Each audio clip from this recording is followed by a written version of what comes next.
hukum, kebiasaan. Jadi di Indonesia banyak yang ada. Ya, tidak hanya kita hanya contoh ya, tiga itu mewakili contoh saja. Sudah banyak, kita kayak ada 117 hukum adat. Ya, otomatis ada 117 model contoh hukum adat atau kebiasaan. Banyak di kita. Ya, beda dengan Eropa. Ya. Misalnya dalam konteks pernikahan di daerah Padang, maka sistem pernikahannya apa? Hukum adatnya materialnya. Jadi kalau di Padang itu beratnya kemana?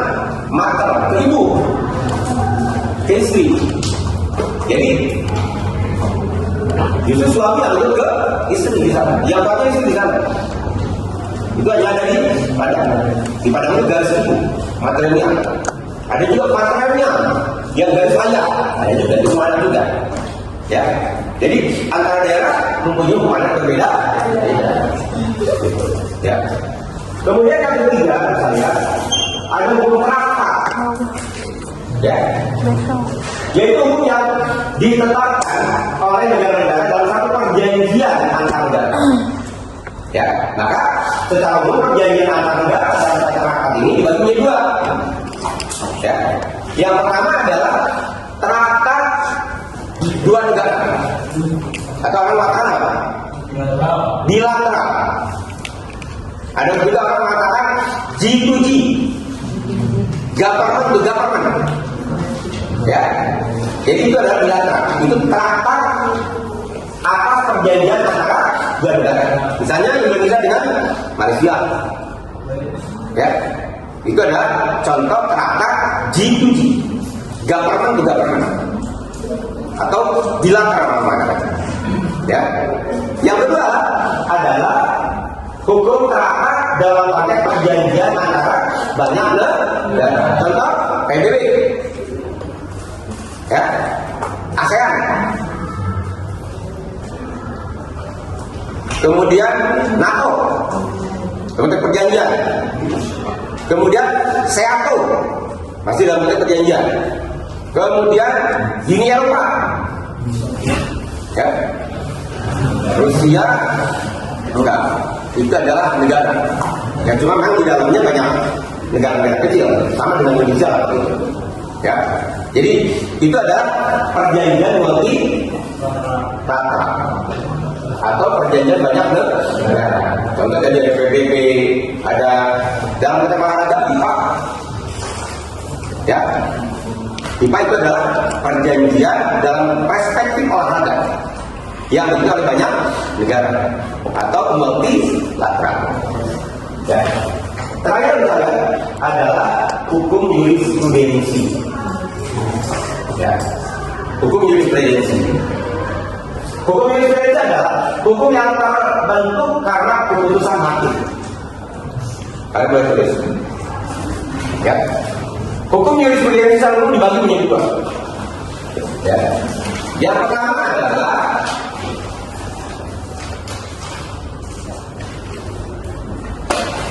yang disebut dengan preseden, bukan presiden, tapi preseden. Yang pertama adalah preseden. Preseden adalah putusan hakim. Preseden adalah putusan hakim yang sudah berkekuatan hukum tetap dan mengikat yang tidak dilaksanakan oleh hakim selanjutnya. Tadi ulang. Presiden adalah putusan hakim yang sudah mempunyai ketetapan hukum yang tetap dan mengikat yang tidak dilaksanakan oleh hakim. Ya. Karena setelah hakim selanjutnya, karena putusan hakim tersebut tidak berdimensi keadilan. Karena putusan hakim tersebut tidak berdimensi keadilan. Coba diulang. Ya. Wes ya. Apa? Coba baca. Ya. Ya.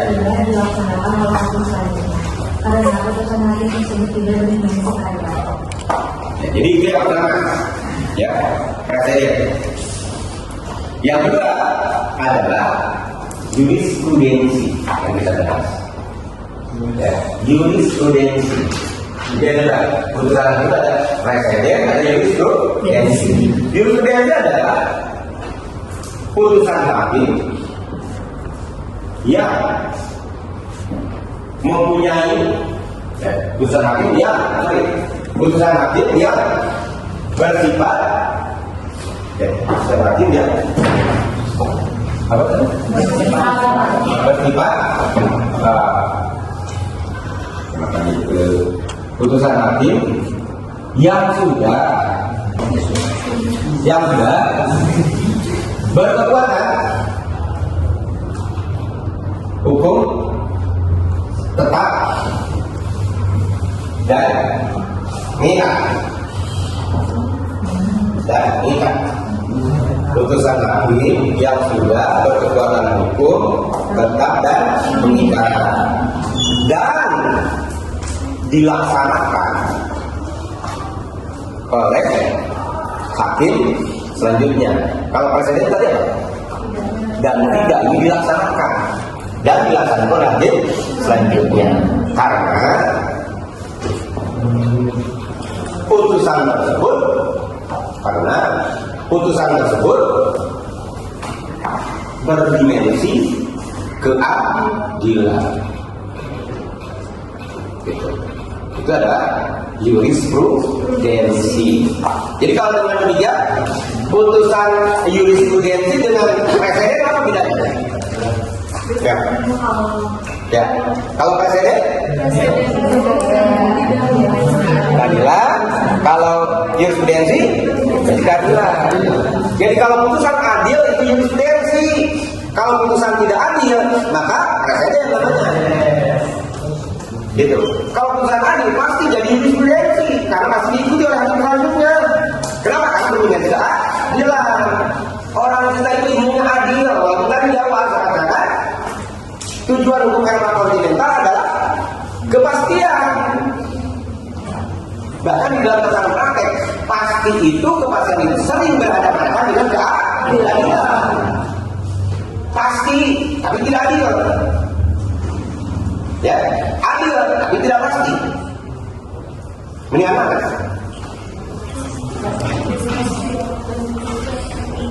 Pasti tapi adil. Ideal itu. Ya, kebanyakannya adalah pasti tapi tidak adil. Contoh, nenek-nenek di Cikau ada yang mencuri kakao. Ya, di Cikau itu kan ada perkebunan kakao yang besar. Ada orang Cikau di sini. Ya, di Cikau itu ada perkebunan kakao dan ada nenek-nenek di sekitar itu yang mencuri kakao. Dia jam 11 jam 10 itu dia keluar dari rumah untuk mencari bahan kayu bakar. Ya, nenek yang sudah 70 tahun usianya. Kemudian mencari kayu bakar jam 12 pulang dan sudah dapat kayu bakar dan dipikul. Ya, digandong itu. Kemudian di perjalanan karena dalam posisi yang panas, kemudian air sudah habis, maka dia berhenti di bawah pohon kakao rindang. Dilihat di atas ada buahnya, kemudian dia petik satu, kemudian dia makan. Karena kalau kakao itu yang manis itu yang putihnya, bukan kakaonya. Kalau kakao apa? Air. Ya, yang dijual itu yang pahitnya, yang kakao yang putihnya tidak, malah dibuang ya. Nah, lagi dia makan kakao, ya, datang satpam perkebunan itu, kemudian si neneknya ditegur, "Nek, kenapa lu ambil buah kakao?" Ya, si nenek dengan lantang mengatakan, "Oh iya, saya kebetulan kehausan, habis ngambil kayu bakar. Saya ambil satu ini, dia sambil." Kemudian si nenek itu oleh satpam dibawa ke kantor satpam, diinterogasi lah. Ya, kemudian celakanya si nenek itu dibawa ke polisi. Ya, karena si perusahaan itu perusahaan gede, maka si nenek itu dijebloskan ke penjara. Diproses di polisi juga sama, sampai ke kejaksaan, sampai ke pengadilan. Baru suka viral, kemudian baru bereaksi orang. Ya. Apakah tidak ada cara lain untuk menyelesaikan kasus itu? Karena sebenarnya mencuri buah kakao itu bukan untuk tapi dia hanya untuk mengisi rasa dahaga dia. Itu pun hanya satu. Apa yang terjadi? Diproseslah di pengadilan dan diputus, kalau tidak salah putusannya 2 bulan setengah, dengan proses yang kurang lebih sekitar 3-4 bulan, dari mulai proses penyidikan di kejaksaan sampai ke proses persidangan. Nah, ini contoh kasus putusan hakim yang tidak adil. Ya, ketika kasus ini dibandingkan dengan kasus siapa yang mencuri 17 triliun itu, si istrinya itu artis, siapa? Ya, dia mencuri 17 triliun kalau tidak salah, ya, dan dia paling hanya dihukum 10 tahun. Ini contoh kita lihat bagaimana hukum kita, ya, yang dianggap tidak berdimensi keadilan. Tapi apa yang terjadi? Para penegak hukum berargumentasi bahwa kami dididik tata penegak hukum, termasuk nanti argumentasi kalian, ya. Kami dididik dalam sistem hukum Eropa kontinental, kami mengejar kepastian, bukan keadilan. Yang pasti, nenek-nenek itu sudah terpenuhi unsur hukumnya kan? Ada saksi, ada barang buktinya, ada pengakuannya. Terpenuhi kan? Unsur deliknya terpenuhi. Ya. Maka karena sudah terpenuhi unsur deliknya, maka kemudian dia dihukum 2 bulan setengah, itu pasti. Tapi tidak adil ketika dibandingkan dengan kasus HP Muiz. Gitu. Ini contoh, ya, bahwa tidak semua putusan hakim berdimensi keadilan. Itu dikatakan sebagai presiden. Ya, kalau putusan hakimnya adil, maka jurisprudensi. Sayangnya dalam perspektif Indonesia, sistem hukum Eropa kontinental yang dilaksanakan Indonesia, tujuan hukumnya adalah kepastian hukum, bukan keadilan. Maka para penegak hukum di kita masih harus berjuang untuk menerapkan hukum yang berdimensi keadilan.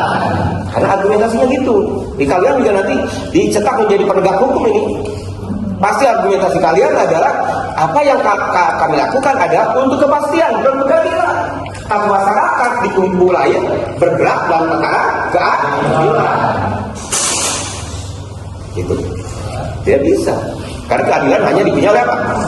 Sistem Anglo-Saxon, bukan Eropa kontinental. Indonesia Eropa kontinental. Maka kalian dididik untuk mengejar kepastian, bukan keadilan. Walaupun masyarakat bergerak dari itu ke keadilan, masyarakat yang selalu itu mengatakan ini tidak adil, ini tidak adil. Padahal di dalam pembelajaran hukum itu tidak ada keadilan, tapi adalah kepastian dalam perspektif Indonesia. Dan bisa dalam antara keadilan dengan kepastian. Dan ini yang menjadikan sebab atau dasar kalian kuliah di fakultas hukum.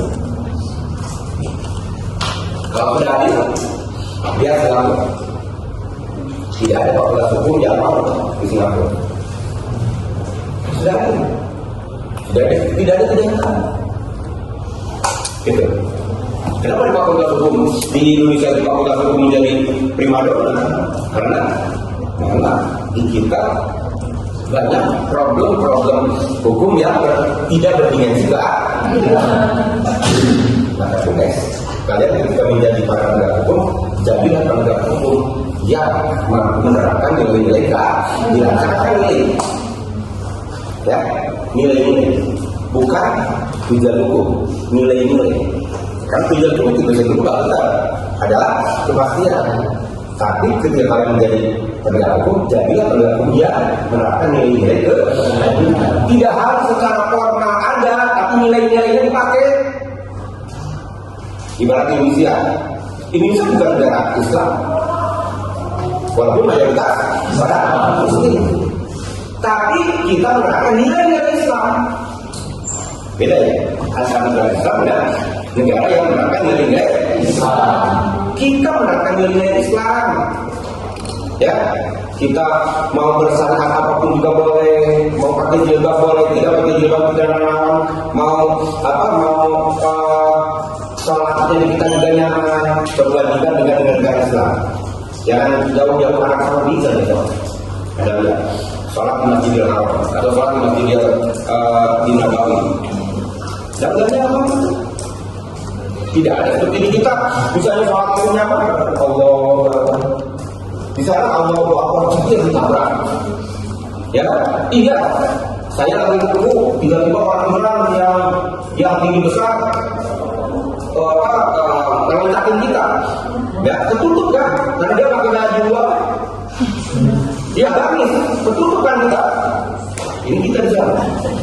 Wah, ini jangan ini, karena poek. Ya, itu kejadian haji saya begitu. Saya lagi duduk, ada perwakilan yang tinggi besar, yang jawabnya ini juga tiba-tiba melangkah saya, bro. Pakai itunya, saya berpikir dia bukan ternyata orang Iran yang melatihnya.